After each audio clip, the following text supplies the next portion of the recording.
परवेज इलाही की 27 अप्रैल तक अबूरी जमानत मंजूर। अदालत ने एंटी करप्शन को परवेज इलाही की गिरफ्तारी से रोक दिया है। एंटी करप्शन अदालत का परवेज इलाही को शामिल तफ्तीश होने का हुक्म। परवेज इलाही को 1 लाख के जमानती मुचलके जमा कराने की हिदायत कर दी गई है। परवेज इलाही और दीगर के खिलाफ करोड़ों की करप्शन का ये इल्जाम है, जिसमें साबिक वजीर आला परवेज इलाही की अब 27 अप्रैल तक अबूरी जमानत मंजूर हो गई है। बोलिए उसके नुमाइंदा मुनीर बाजवा हमें मजीद बताएंगे। जी मुनीर।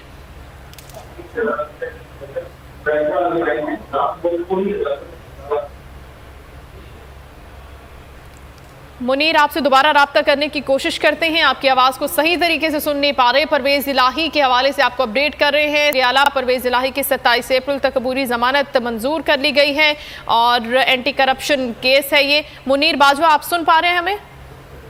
जी बिल्कुल। लाहौर की एंटी करप्शन अदालत ने परवेज इलाही और दीगर के खिलाफ करोड़ों रुपए की करप्शन के मुकदमा में परवेज इलाही की 27 अप्रैल तक अबूरी जमानत मंजूर कर ली है और अदालत ने एंटी करप्शन हुकाम को 27 अप्रैल तक साबिक वज़ीर पंजाब को गिरफ्तार करने से रोक दिया और अदालत ने इसके साथ साथ परवेज इलाही को यह हुक्म दिया कि वो इस मुकदमा में शामिल तफ्तीश हों और इसके अलावा वो जमानती मुचलके 1 लाख रुपए के जमानती मुचलके जमा करवाएं।